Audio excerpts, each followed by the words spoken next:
April 14th, 1944. A forest near Normandy, France. Lieutenant Colonel Clifford Simonson stands at the edge of a clearing, watching as his men inflate a massive rubber Sherman tank. The canvas facade billows in the breeze as skilled hands work to transform nothing into something deadly real.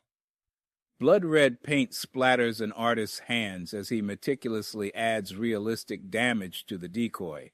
His fingers, once used to craft exhibition pieces for New York galleries, now creating illusions that will save thousands of lives. This is the 23rd Headquarters Special Troops, nicknamed the Ghost Army, America's secret weapon of deception against Hitler's Wehrmacht. 100 artists, designers, sound engineers, and creative minds waging war with imagination instead of ammunition. We're in the business of illusion, Colonel Simonson told his men that spring morning. Our job is to fool the enemy, not to fight him. The creation of this unprecedented unit began in 1942, when the U.S. Army faced a critical strategic problem. Allied intelligence had determined that Nazi Germany possessed a devastating advantage in both tanks and artillery pieces on the Western Front, outmatching Allied forces by nearly 40% in heavy armor.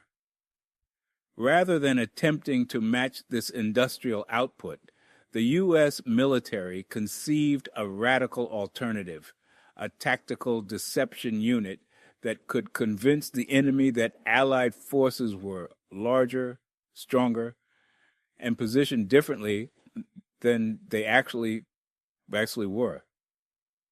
The recruitment process for this extraordinary battalion broke every convention of military staffing. While most recruitment offices sought physical specimens capable of marching miles with heavy packs, the Ghost Army sought out men from art schools, advertising agencies, and Hollywood set design departments. The qualifications were unlike any other in military history. Experience with visual perspective, understanding of light and shadow, theatrical training, and sound engineering expertise. Billboard designers from Madison Avenue found themselves receiving mysterious invitations to join a special assignment requiring artistic skills. Fashion illustrators from Parsons School of Design were quietly approached. Radio engineers from NBC and CBS were discreetly recruited. Among the first wave of artists recruited was Ellsworth Kelly, who would later become one of America's most celebrated abstract painters. Bill Blass, destined to become a fashion icon, set aside his design sketches to create battlefield illusions. Arthur Singer, whose bird illustrations would one day grace U.S. postage stamps, now painted fake military vehicles. These men represented America's creative elite, carrying portfolios instead of combat records. Many had never held a rifle before basic training. Yet by early 1944, they had been transformed into one of the most unusual fighting forces in military history, a battalion where artistic talent was considered more valuable than marksmanship. Army records show that by March 1944, the 23rd Headquarters Special Troops had assembled a remarkable arsenal. 85 inflatable tanks, 35 fake aircraft, hundreds of fabricated vehicles, and over a dozen 500-watt audio speakers capable of broadcasting recorded battle sounds up to 15 miles away. More importantly, they had assembled the creative minds capable of orchestrating what would become the greatest military deception in American history. January 1944, Camp Forest, Tennessee. Major Ralph Ingersoll stands before an unlikely assembly of soldiers, billboard artists, fashion designers, architects, and set painters. The freezing winter air carries his words to men who, in civilian life, had wielded brushes instead of rifles. Gentlemen, you've been selected not for your ability to kill, but for your ability to create illusion. These were the first recruits of what would become the 23rd Headquarters Special Troops, Hitler's most unusual and perhaps deadliest enemies, a unit that would wage war not with bullets, but with imagination. The Ghost Army, as it would later be known, represented one of the most unorthodox military units ever conceived. In an era of mechanized warfare and overwhelming firepower, the U.S. Army assembled a tactical deception unit comprised of 100 artists, designers, sound engineers, and theatrical professionals. Their mission? To impersonate other American units to deceive the German High Command about Allied strength and positions. Colonel Harry L. Reeder, commanding officer of the 23rd, emphasized the unprecedented nature of their task in a declassified operational memo. We are attempting something that has never been tried before in modern warfare, to create an entire phantom army out of rubber, sound, and radio waves. The statistics were staggering.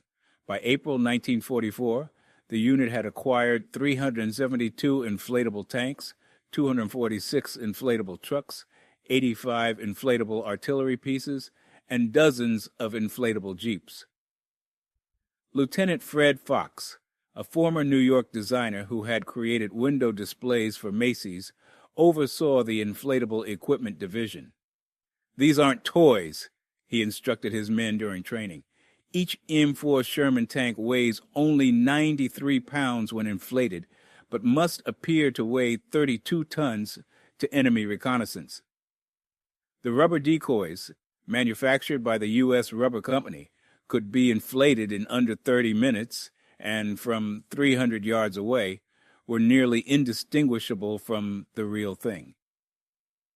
The sonic deception element, led by Colonel Hilton Howell Rayleigh, was equally innovative. Using powerful speakers mounted on half-tracks, the unit could broadcast the sounds of an entire armored division moving into position. These recordings, captured at Fort Knox, included specific tank engine noises, track clanking, and even soldiers' conversations. The speakers, developed by Bell Laboratories, could project sound up to 15 miles under ideal conditions. Meanwhile, the radio deception teams, headed by Captain Frederick Waltz, meticulously studied the transmission patterns of actual Army units. "Every division has a radio fingerprint," Waltz explained in training documents. "The way messages are sent, the operator's typing rhythms, even how frequently transmissions occur. We must duplicate all of it perfectly." His teams created elaborate scripts mimicking the communication patterns of whatever unit they were impersonating.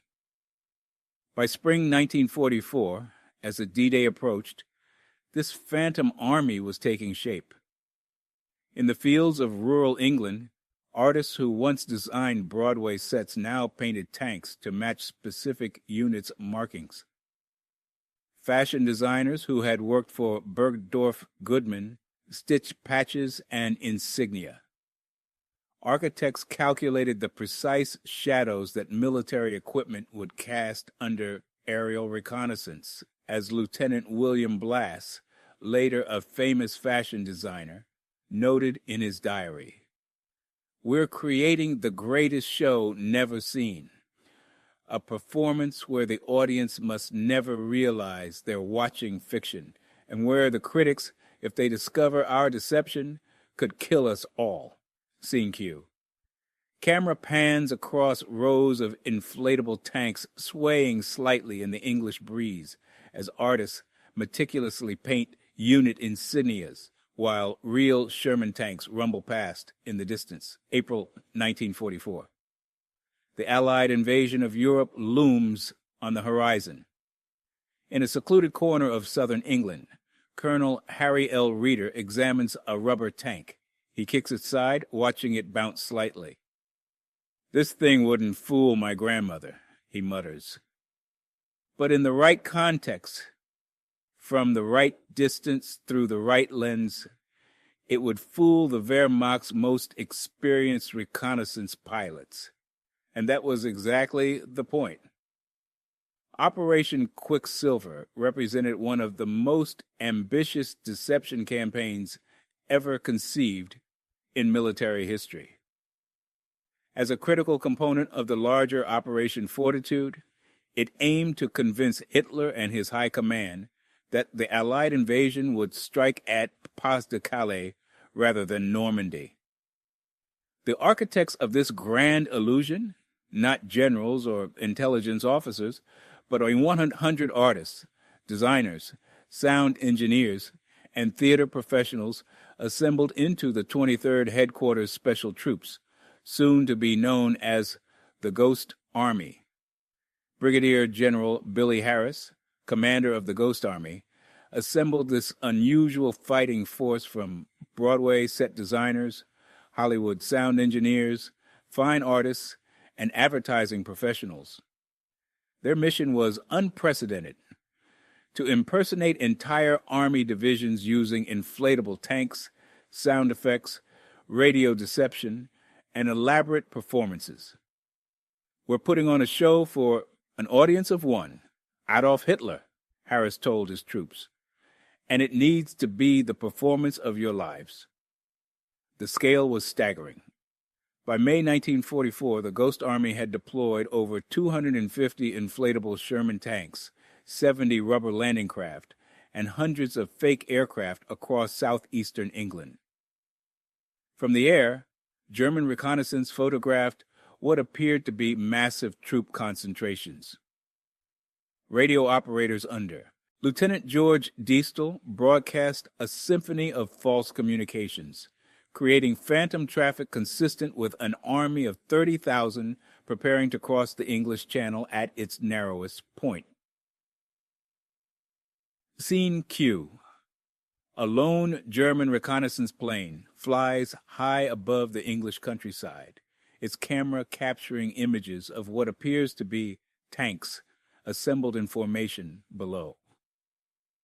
The deception required meticulous attention to detail. Corporal Gilbert Seltzer, an architect in civilian life, designed fake headquarters buildings with proper military signage. The Germans were counting tents, he later recalled in declassified documents. So we made sure they counted exactly what we wanted them to count. Artists painted canvas coverings with different patterns to simulate various military units. Sound engineers under Captain Ralph Ingersoll deployed massive speakers mounted on half-tracks that could project recorded sounds of tanks and troops moving up to 15 miles. The psychological dimension proved equally important. The Ghost Army deliberately leaked information through double agents. They arranged for officers wearing the patches of the fictitious 1st U.S. Army Group to visit public houses near Dover, loudly discussing invasion plans after a few pints. Ellsworth Kelly, who would later become a renowned artist, designed camouflage patterns that paradoxically made certain equipment more visible to aerial reconnaissance. By June 5, 1944, German intelligence estimated that 11 Allied divisions stood ready at Dover, precisely where the Ghost Army wanted them to believe. Hitler, convinced by this elaborate theater, kept his fearsome 15th Army stationed at Calais, even as the actual invasion unfolded at Normandy. Field Marshal Gerd von Rundstedt, Commander-in-Chief West, would later admit, "We expected the invasion at Pas-de-Calais, where the channel is narrowest. Our dispositions were made accordingly." The Ghost Army's performance had succeeded beyond all expectations. Their greatest triumph lay not in what they destroyed, but in what they prevented. A concentrated German defense that could have turned D-Day into a catastrophe. Instead, Hitler's deadliest enemies turned out to be artists armed with rubber, canvas, and imagination. March 18th, 1945. The banks of the Rhine River, Germany. As dawn breaks through a hazy sky, Lieutenant Colonel Clifford Simonson of the 23rd Headquarters Special Troops stands on a muddy embankment, watching as his men inflate rubber tanks less than 10 miles from genuine American forces preparing for one of the war's most daring river crossings. The sound of audio engineers testing massive speakers echoes through the morning air. In just hours, these speakers will project the sounds of an entire armored division where none exists. This is Operation Viersen, the Ghost Army's final and perhaps most audacious deception of the war.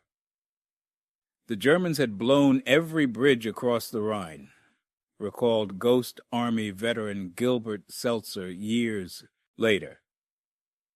We had to cross it to get into the heart of Germany. The river was 300 yards wide, swift-flowing, and defended by desperate men protecting their homeland.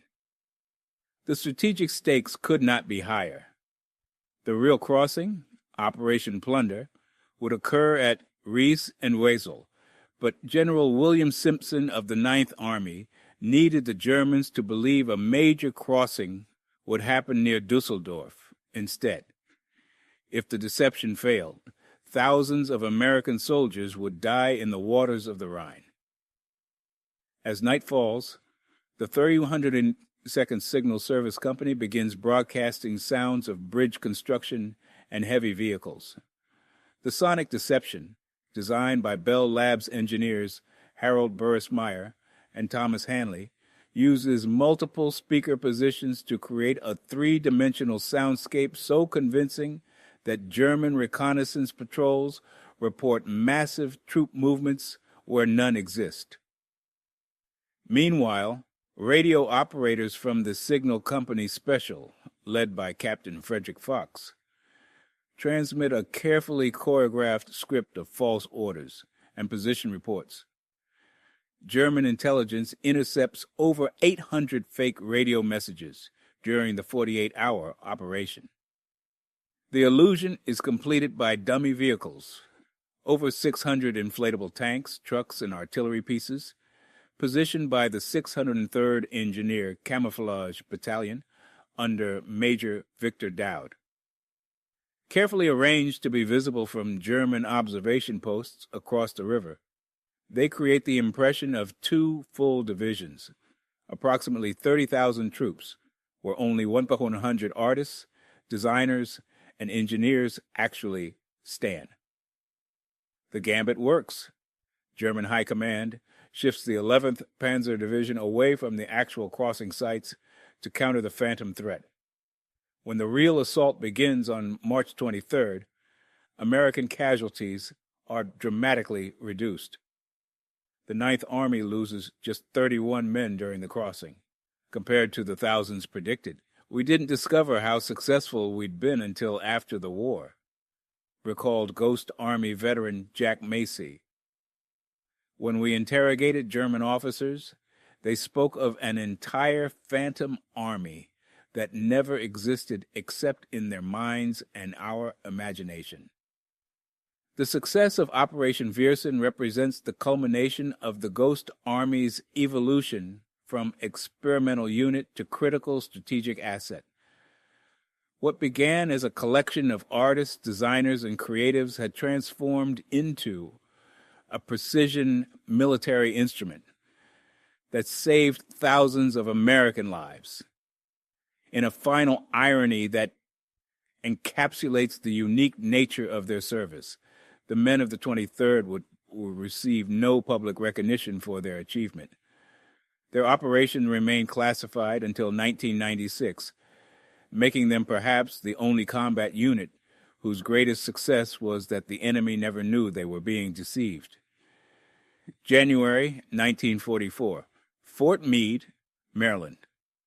A 26-year-old fashion designer from New York stares at his draft notice with bewilderment.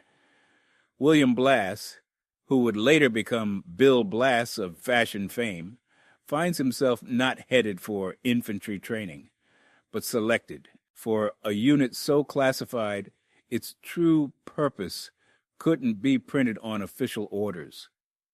Across America, similar scenes unfold as artists, designers, architects, and actors receive mysterious assignments to the 23rd Headquarters Special Troops. They told us we were going to do camouflage, recalled Sergeant Victor Dowd, a young illustrator from New York. But this wasn't ordinary camouflage.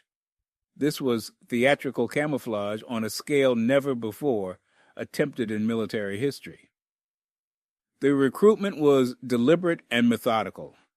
Colonel Hilton Howell Rayleigh, tasked with assembling this unusual force, scoured art schools, advertising agencies, and Broadway theaters.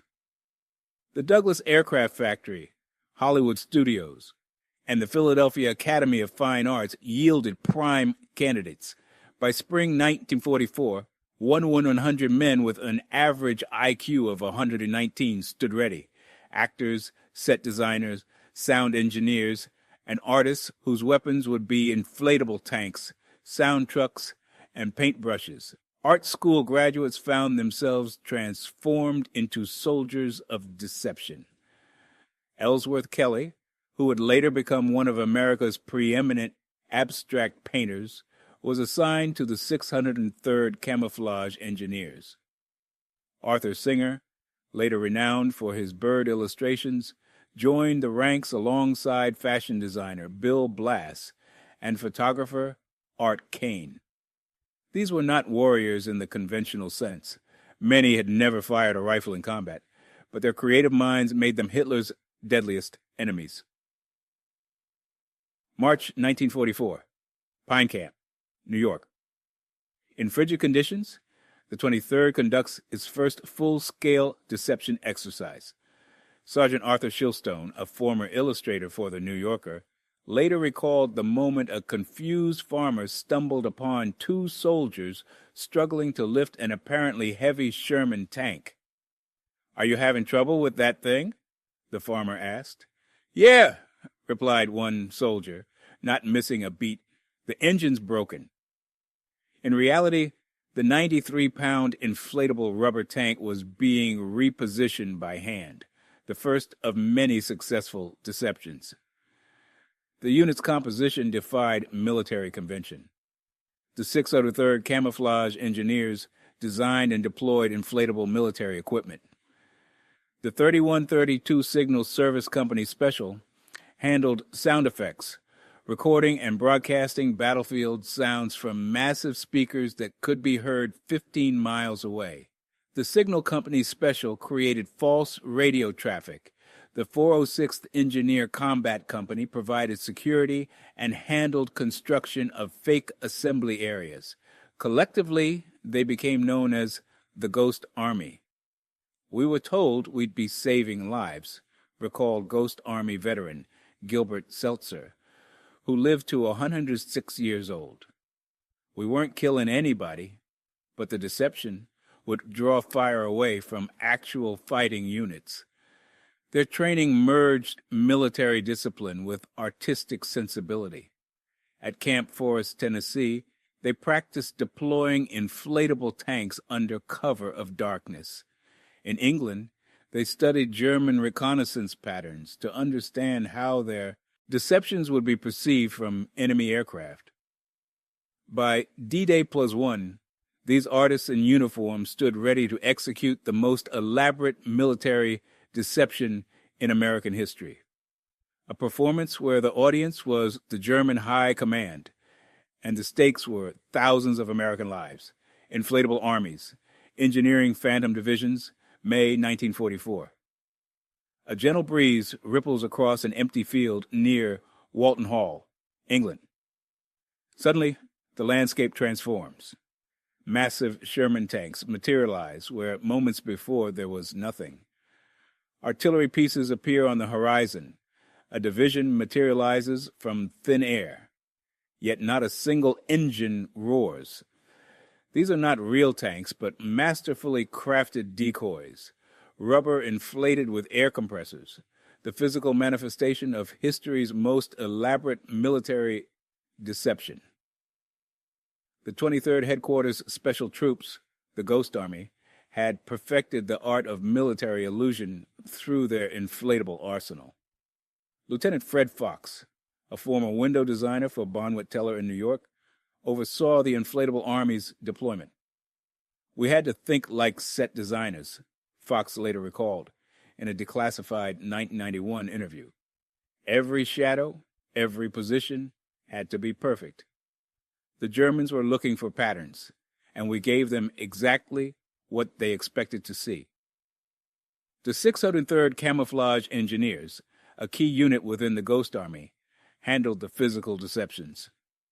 They deployed over 300 inflatable tanks, 85 inflatable aircraft, numerous fake artillery pieces, and even fabricated landing craft. Each rubber decoy weighed approximately 93 pounds when deflated, but could be inflated to full size in just 20-30 minutes using air compressors. A real Sherman tank weighed 33 tons. Their rubber counterpart, just 93 pounds. 4 soldiers could easily lift and position what appeared to be a 33-ton war machine. Major Ralph Ingersoll, a former Time magazine editor turned Ghost Army officer, documented the precision required. The rubber tanks had to be positioned exactly as real tanks would be. Tank tracks had to be created in the dirt. Appropriate security had to be visible. Everything had to withstand scrutiny from aerial reconnaissance at 20,000 feet. The inflatable equipment wasn't merely placed randomly. Captain Victor Dowd, a commercial artist before the war, ensured each decoy was positioned with strategic intent. German reconnaissance would observe tanks arranged in precise formations matching actual armored divisions. Fake fuel dumps, supply depots, and maintenance areas completed the illusion. Dowd's artistic eye ensured shadows fell naturally, camouflage netting was arranged realistically, and vehicle spacing matched standard military doctrine. The rubber army faced unique challenges. On June 11, 1944, near Treviers, France, a sudden storm threatened to send their inflatable tanks tumbling across the countryside. Sergeant Arthur Shillstone and his team spent a harrowing night literally sitting on their decoys to prevent them from becoming airborne. "We sat in the rain, soaking wet, holding down 30-ton tanks that weighed 90 pounds, Shillstone later recounted in his memoir. Perhaps most remarkable was the assembly line efficiency developed by the Ghost Army. By late 1944, they could deploy a convincing Phantom Division, complete with 40 tanks, 60 trucks, 20 artillery pieces, and supporting equipment in under 4 hours. During Operation Fearson in March 1945, they created the illusion of 2 full divisions, approximately 30,000 troops, with just 100 men. The inflatable army wasn't merely about quantity. Quality and detail defined their success. German intelligence reports, captured after the war, revealed how thoroughly they had been deceived. One Abwehr report from August 1944 detailed the significant reinforcement of American armored units in an area where only rubber tanks existed. Hitler's deadliest enemies weren't just soldiers with guns. They were artists with air compressors, creating an army from imagination. May 1944. A moonlit night in the French countryside. The air vibrates with the unmistakable rumble of Sherman tanks advancing through narrow country roads. German reconnaissance units report a massive armored column moving toward the front. But when dawn breaks, nothing is there. No tanks, no troops. Only a handful of trucks disappearing into the distance, carrying what would become Hitler's most unusual adversaries, sound engineers with record players. The 3103nd Signal Service Company, the sonic deception unit of the Ghost Army, deployed an arsenal unlike any other in military history. Sound. Lieutenant Harold Flynn, the unit's commanding officer, orchestrated symphonies of war using massive speakers mounted on half-tracks that could project the battlefield sounds up to 15 miles. These weren't mere recordings, but carefully choreographed sonic performances. We weren't just playing sounds, recalled Sergeant Victor Dowd of the 603rd Camouflage Engineers. We were creating entire sonic landscapes that told a story, the story of an army that wasn't there. The sonic deception arsenal consisted of state-of-the-art equipment for 1944, powerful amplifiers, mixing boards, and most importantly, the Army Ground Forces Special Effects Recording Library, 300 shellac records containing every sound an Army makes. Tank movements, artillery preparations, bridge construction, infantry chatter, each meticulously recorded at actual military exercises. Major Ralph Ingersoll, a former Time magazine editor who helped plan Ghost Army operations, wrote in his classified report, "It was like conducting a 50-piece orchestra where each musician played a different military instrument, and the Germans were the unwitting audience." The sonic teams operated with scientific precision. Sound propagates differently based on humidity, wind direction, and terrain. Technical Sergeant Stuart Suckerman, a former radio engineer, would calculate these variables before each operation, positioning speakers to maximize authenticity and reach. Operation Elephant, June 15, 1944, near Cerisy Forest, France. 3 half-tracks carrying massive speakers positioned themselves along a country road. At precisely Order 100 hours, they begin broadcasting the sounds of the 2nd Armored Division, 300 tanks and 5,000 men, assembling for an attack. German listening posts report heavy armor concentration. By morning, 2 panzer divisions have repositioned to counter this phantom threat, weakening German lines 20 miles south, where the real American attack would come. The sonic deception wasn't just about volume. It was psychological warfare at its most sophisticated. The recordings followed precise timelines that mimicked actual military procedures. First came the sounds of advanced units arriving, then command vehicles, followed by the main force, maintenance units, and finally mess operations, complete with distant shouting of orders and occasional profanity. The sonic operations achieved remarkable statistical success. According to post-war analysis, German intelligence reports identified phantom divisions created by the Ghost Army in 93% of their operations. During the Rhine River crossing operations alone, sonic deception drew an estimated 30,000 German troops away from actual crossing points. Colonel Hilton Howell Rayleigh, who evaluated the Ghost Army's effectiveness, noted in his August 1945 report, "The sonic deception operations represented the perfect marriage of artistic creativity and military science. These performances, for that is what they truly were, saved countless American lives by convincing the enemy to look in exactly the wrong direction." Scene cue. Audio transitions from archival Ghost. Army sound recordings to silence as the camera pans across empty French fields at dawn.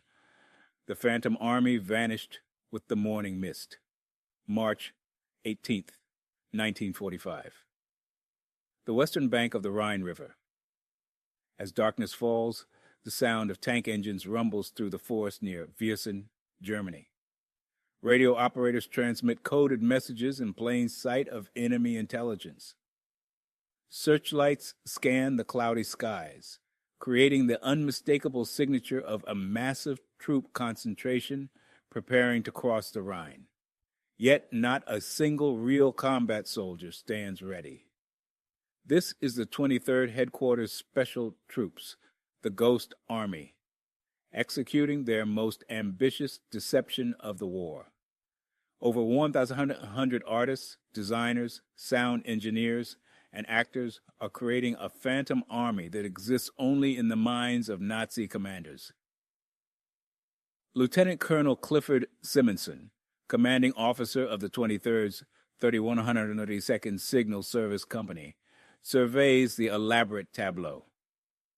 Operation Viersen has to work perfectly, he tells his officers. 9th Army's actual crossing depends on it. The Ghost Army's mission: convince German forces that the U.S. 9th Army would attack at Viersen when the real assault would come 10 miles south at Rheinberg. The operation scale is staggering. Sergeant Bob Tompkins and his sonic deception unit deploy 30 massive speakers mounted on half-tracks, each capable of projecting battlefield sounds up to 15 miles. Tonight, they broadcast the pre-recorded sounds of 30,000 troops assembling, the noise of tanks, bulldozers, bridge construction, and radio traffic.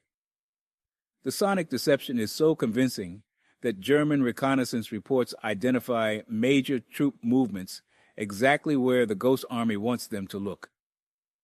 Meanwhile, Captain Fred Fox directs the visual elements.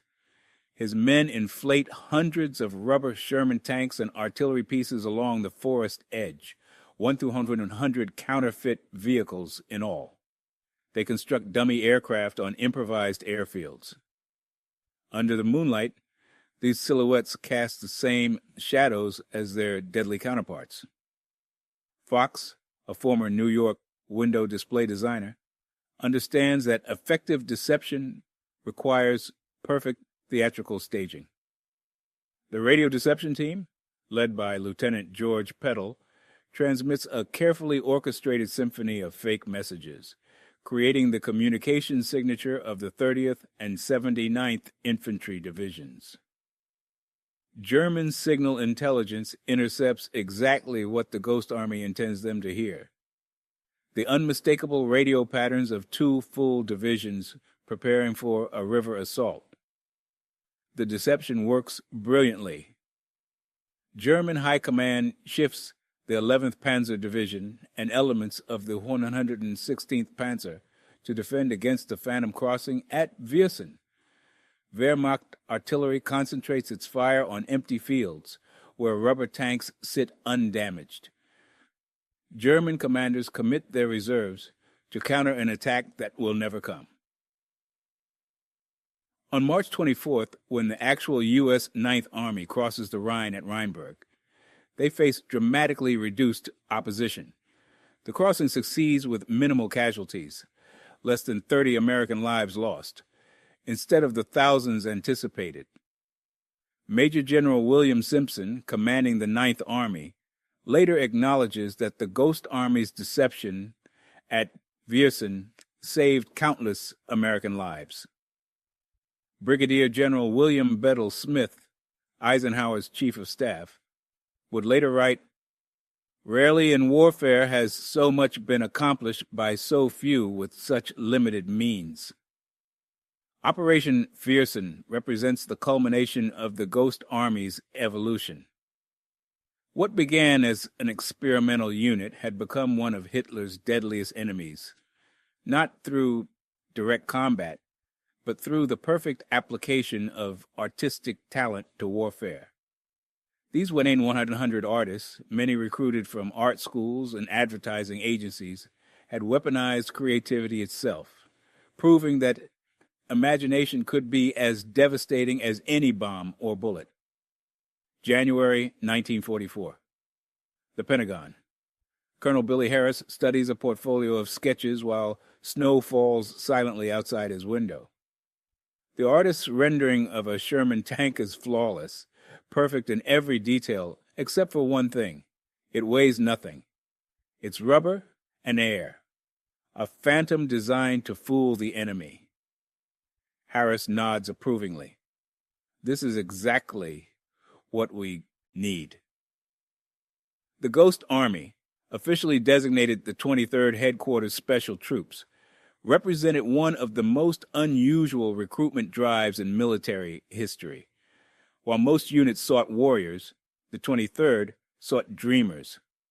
Broadway set designers, advertising artists, architects, and fashion illustrators found themselves receiving mysterious letters from the War Department in late 1943 and early 1944.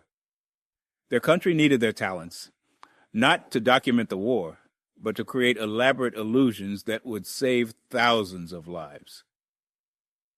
Bill Blass, who would later become one of America's premier fashion designers, received his notice while working at a New York design house. "I thought I was being recruited for some kind of propaganda work," he later recalled in a 1985 interview. "I never imagined we'd be creating inflatable tanks or recording sound effects of armored divisions." Ellsworth Kelly, whose abstract paintings would one day hang in the world's finest museums, was among the first to be drafted into this unusual unit. In his wartime diary, Kelly wrote, "They asked if I could paint. I said yes. They asked if I could create convincing camouflage. I said I could try. 2 weeks later, I was designing fake artillery positions." The recruitment process was highly selective and deeply secretive. Captain Fred Fox, one of the unit's officers, described the criteria in a declassified 1945 report. "We needed men who could think in 3 dimensions, who understood light and shadow, who could create something convincing from practically nothing. We needed men who could see the battlefield as a canvas." From the Cooper Union in New York, the Rhode Island School of Design, and the Art Institute of Chicago, talented young men were quietly approached. Their artistic portfolios became their applications for military service. Their ability to create illusion became a weapon of war. Arthur Singer, an illustrator whose bird paintings would later grace U.S. postage stamps, described his bewilderment in a 1994 interview. "I was painting billboards one day, and the next I was being asked if I could paint something that would fool German reconnaissance planes from 10,000 feet. By March 1944, this unlikely collection of .100 artists and craftsmen had been assembled at Camp Forest, Tennessee. The average age was just 26, significantly older than typical combat units. 82% had attended professional art schools or universities. Among them were future fashion designers, architects, and advertising executives whose names would become legendary in post-war America. George Vander Sluis, who would later teach at Syracuse University, described the first day of training in his personal journal. "We stood in formation like any other unit, but our drill sergeant kept calling us, 'You artists.' Then they took us to a warehouse filled with rubber and canvas. 'Your job,' they told us, 'is to create a phantom army.'" Scene cue. A warehouse door slides open to reveal massive, deflated rubber tanks, artillery pieces, and trucks, waiting to be transformed into Hitler's deadliest enemies, an army that existed only in the minds of its creators, and soon in the fears of Nazi commanders. The Illusion Arsenal, Inflatable Tanks, and Sonic Warfare, April 1944. In a secluded English field, Sergeant Bob Tompkins stands beside what appears to be a Sherman tank. He gives it a firm slap, producing not the expected metallic clang, but a hollow, rubbery thump. The tank sways slightly. What German reconnaissance planes photograph as deadly American armor is nothing more than canvas, air, and artistic ingenuity. This is the 23rd Headquarters Special Troops, the Ghost Army, and their weapons are not bullets or bombs, but deception on an industrial scale. The Germans had no idea that an inflatable tank only weighed about 90 pounds and could be carried deflated in a duffel bag, recalled Ghost Army veteran Gilbert Seltzer years later. 4 men could set up a fake artillery piece in under 20 minutes, complete with tire tracks around it. The arsenal of the Ghost Army represented one of the most unusual military equipment collections in history. By spring 1944, they had assembled over 600 inflatable tanks, trucks, artillery pieces, and other vehicles. These weren't crude decoys. They were meticulously designed replicas crafted by artists from Pratt Institute, the Art Students League of New York, and other prestigious art schools. Each inflatable Sherman tank weighed just 93 pounds, but from 300 yards away, or through aerial reconnaissance photographs, appeared identical to the real 35-ton behemoth.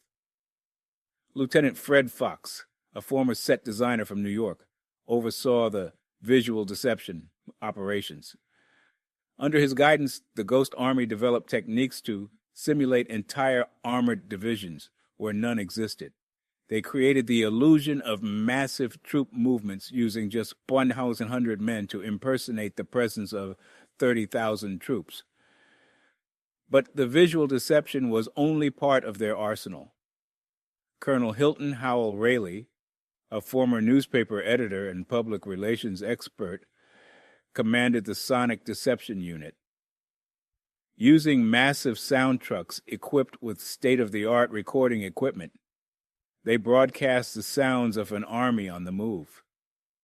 We had a library of over 50 different sound effects, explained Harold Flynn, one of the sound engineers. Tank columns, infantry on the march, bridge construction, all recorded from actual military operations and played back through powerful speakers that could be heard 15 miles away. The sound trucks, nicknamed Sonic Deception Machines, were technological marvels for 1944. Each 7 vehicle carried 500-watt amplifiers and specialized speakers that could project sound in specific directions. The sonic operators worked from scripts, timing the playback of different recordings to simulate troops arriving, setting up camp, and preparing for battle. Major Ralph Ingersoll, a former editor of the New Yorker and Time magazines, wrote in his classified after-action report, "It was an auditory illusion so convincing that enemy observers would report the movement of entire divisions where there were none." The Ghost Army's arsenal extended to radio deception as well. Operators like Gilbert Seltzer transmitted false messages, deliberately using recognizable operators' fists, distinctive Morse code styles, from actual units they were impersonating.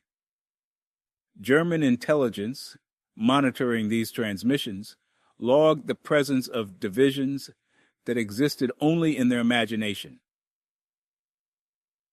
Scene Q. Camera slowly pans across a field of inflatable tanks swaying slightly in the breeze, while the soundtrack captures the recorded rumble of armor that isn't there. An army of ghosts preparing to haunt Hitler's military planners. March 18, 1945. The Rhine River. Lieutenant Colonel Clifford Simonson stares through binoculars at the German-held eastern shore, knowing that what happens in the next 48 hours might determine the fate of the Allied advance into Germany. Behind him, not real tanks, but rubber dummies inflate in the darkness. Not real soldiers, but artists and actors prepare the most ambitious performance of their lives. The sound of actual war thunders in the distance, but here in the forest near Viersen, Germany, a different kind of battle is being waged, one of perception, deception, and creative warfare. Operation Viersen would become the Ghost Army's masterpiece, their final and most complex deception of the war. As the 23rd Headquarters Special Troops prepared for this critical mission, Colonel Harry Reeder assembled his officers in an abandoned schoolhouse. "Gentlemen," he reportedly told them, "this operation will save thousands of American lives, but only if the Germans believe we are who we say we are." The 1 in 100 artists, designers, sound engineers, and actors of the Ghost Army were tasked with impersonating the entire U.S. 30th and 79th Infantry Divisions, making the Germans believe that 30,000 Allied troops were poised to cross the Rhine at Viersen when the actual crossing would occur 50 miles to the south at Remagen. The deception required every trick in their arsenal. Sergeant Victor Dowd, a commercial artist from New York before the war, supervised the placement of 600 inflatable vehicles, Sherman tanks, jeeps, artillery pieces, all positioned to be visible to German reconnaissance planes. Corporal Arthur Shilstone, who would later become a celebrated illustrator for The New Yorker, recalled how German civilians would sometimes stumble upon their rubber tanks. "Once, we put a tank on the road, and 2 German women walked past it. One looked at it and said to the other, 'Draußen ist ein Panzer.' We held our breath. Then she added, 'Ein amerikanischer Panzer,' and they walked on. We were relieved they hadn't realized it was a fake." The sonic deception team, led by Lieutenant Harold Flynn, deployed their massive sound trucks, each capable of projecting battlefield noise that could be heard up to 15 miles away. They broadcast the sounds of tanks moving into position, engineers building pontoon bridges, and troops gathering for the assault. The recordings made at Fort Knox during actual military maneuvers was so convincing that German intelligence reported massive troop movements exactly where the Ghost Army wanted them to believe. Radio operators like Technical Sergeant George Peddle transmitted false messages, creating an elaborate network of communications that mimicked 2 full divisions. They used the actual radio protocols of the units they were impersonating, having studied their communication patterns for months. German signal intelligence intercepted over 800 fake messages during the operation. The deception worked brilliantly. German High Command shifted the 11th Panzer Division and several infantry units to defend against the Phantom Crossing at Viersen. When the actual U.S. Ninth Army crossed the Rhine elsewhere, they encountered significantly reduced resistance. General William Simpson, commander of the Ninth Army, later estimated that Operation Viersen saved as many as 10,000 American casualties. Scene Q. Camera pans across empty forest clearing where inflatable tanks cast long shadows at dusk, then transitions to real combat footage of the actual Rhine crossing. In the end, the Ghost Army's greatest triumph would remain classified for decades. The 23rd's artists fought with creativity instead of bullets, and their battlefield was the mind of the enemy. Their weapons were not rifles, but rubber, sound, radio waves, and imagination. April 14, 1944. A German reconnaissance plane circles above the French countryside near Normandy. Below, the silhouettes of Sherman tanks cast long shadows across open fields. Artillery pieces point skyward. Soldiers move between tents. The pilot radios coordinates back to headquarters, confirming the presence of the U.S. 4th Armored Division. But what the Luftwaffe observer doesn't realize is that he's witnessing perhaps the greatest military deception of World War II. Those aren't tanks. They're inflatable rubber. Those aren't artillery pieces. They're wooden props. And those soldiers? Barely enough to man a single company. not the thousands his intelligence report will claim. This was the Ghost Army, officially designated the 23rd Headquarters Special Troops, a unit unlike any other in military history. While Hitler commanded panzer divisions and V-2 rockets, the Americans deployed something far more devastating. Artists, actors, and creative thinkers who turned warfare into theater. The purpose of the 23rd was to deceive the enemy as to the strength and location of American units, explained Colonel Harry L. Reeder, one of the Ghost Army's commanders. We were actors in a deadly theater of war. The unit consisted of 1,100 men, fashion designers, artists, sound engineers, set designers, and theater technicians, recruited directly from art schools and advertising agencies. Among them was Bill Blass, who would later become a fashion icon, and Ellsworth Kelly, destined to revolutionize American minimalist art. These weren't typical soldiers. They were creative minds whose weapons were inflatable tanks, sound trucks, and carefully crafted illusions. The Ghost Army employed 4 main tactics of deception. The 603rd Camouflage Engineers created hundreds of inflatable tanks, trucks, artillery pieces, and aircraft that could be set up in hours and from a distance were indistinguishable from the real thing.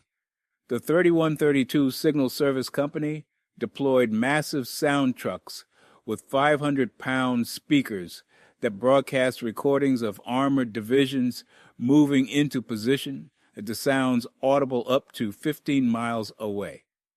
The Signal Company Special created false radio transmissions mimicking the communications patterns of actual units. And the 406th Combat Engineers handled security and physical deception.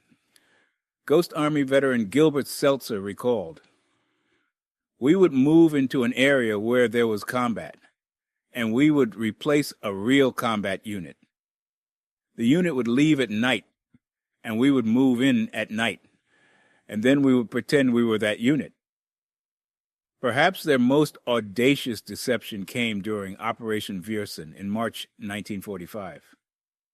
The Ghost Army impersonated 2 entire divisions, approximately 40,000 troops, when they were only 100 men. They created the illusion that the U.S. Ninth Army would cross the Rhine River at Viersen when the actual crossing would occur 10 miles north, at Wesel. German forces concentrated their defenses at Viersen, leaving Wesel vulnerable. The real crossing succeeded with minimal casualties. General William Hoge later wrote, "Skilled deception saved thousands of American lives that would have been lost crossing the Rhine under enemy fire." In total, the Ghost Army conducted over 20 deception operations, potentially saving between 15,000 to 30,000 American lives. They held positions, drew enemy fire, and confused German intelligence while real combat units maneuvered elsewhere. The Ghost Army's story remained classified until 1996, more than 50 years after the war. Many of the men never told their families what they had actually done in the war. Their weapons weren't bullets or bombs, but creativity and illusion, proving that sometimes the most powerful force on the battlefield isn't firepower, but imagination. March 18th, 1945. The Rhine River. As darkness envelops the western bank, a collection of artists, designers, and engineers prepare for their final performance, perhaps the most audacious of the entire war. Operation Viersen, the Ghost Army's swan song, is about to begin. Colonel Harry Reeder checks his watch. The fate of thousands of real soldiers depends on this theatrical deception succeeding. The weight of responsibility hangs in the cold night air. The 23rd Headquarters Special Troops deploys in full force. Their mission, convinced the Germans that the U.S. Ninth Army plans to cross the Rhine at Viersen, when the actual crossing will occur 13 miles north at Rheinberg. If they fail, thousands of American soldiers will face a prepared and waiting enemy. Billowing clouds of specially formulated smoke drift across the landscape, concealing the movements of inflatable tanks and vehicles being positioned by the Ghost Army soldiers. Sergeant Victor Dowd, a talented illustrator from New York, oversees the placement of rubber Sherman tanks, ensuring they cast the right shadows under the moonlight. "We knew this was the big one," he would later recall. "Every detail had to be perfect." Meanwhile, the sonic deception team under Lieutenant Colonel Hilton Howell Rayleigh positions their massive sound trucks. Through the night, the recorded sounds of tanks, trucks, and thousands of men echo across the river. The Germans, listening intently, hear what sounds like an entire armored division preparing for assault. Radio operators transmit a carefully choreographed stream of fake messages, creating the illusion of multiple units converging. Captain George Reeve, who before the war worked in advertising, helps craft the deceptive radio traffic, employing the same psychological principles he once used to sell products to now sell a lie to the enemy. The performance works. German intelligence reports indicate a massive buildup at Viersen. Field Marshal Walter Model, commanding German forces in the area, shifts his reserves south to meet the phantom threat. In the early morning hours of March 24th, the real Ninth Army crosses at Rheinberg, encountering minimal resistance. What could have cost thousands of American lives instead results in fewer than 30 casualties. In the aftermath, captured German officers express astonishment at being so thoroughly deceived. One Luftwaffe intelligence officer would later remark, "Those damn artists, they played us like a violin." The Ghost Army's work remained classified for over 40 years after the war. These 100 artists and creators, among them fashion designer Bill Blass, photographer Art Kane, and painter Ellsworth Kelly, return home unable to speak of their extraordinary contributions. Estimates suggest their deceptions saved between 15,000 to 30,000 American lives across 15 operations. Scene Q. Camera pans across aging photographs of young artists in uniform, then dissolves to their famous post-war works. Perhaps the most profound legacy of the Ghost Army lies not just in lives saved, but in what it reveals about the nature of modern warfare. In an era of unprecedented mechanized destruction, it was creativity, not firepower, that proved most decisive at critical junctures. Hitler's deadliest enemies weren't just those with guns, but those with paintbrushes, drafting tools, and theatrical training. As Ghost Army veteran Gilbert Seltzer reflected at age 104, "We were told we wouldn't get any credit for what we did, and we didn't care. We were going to help win the war, and that's what counted." In the shadow of humanity's darkest hour, when civilization itself hung in the balance, it was artists who helped tip the scales, proving that sometimes the most powerful weapon is the imagination.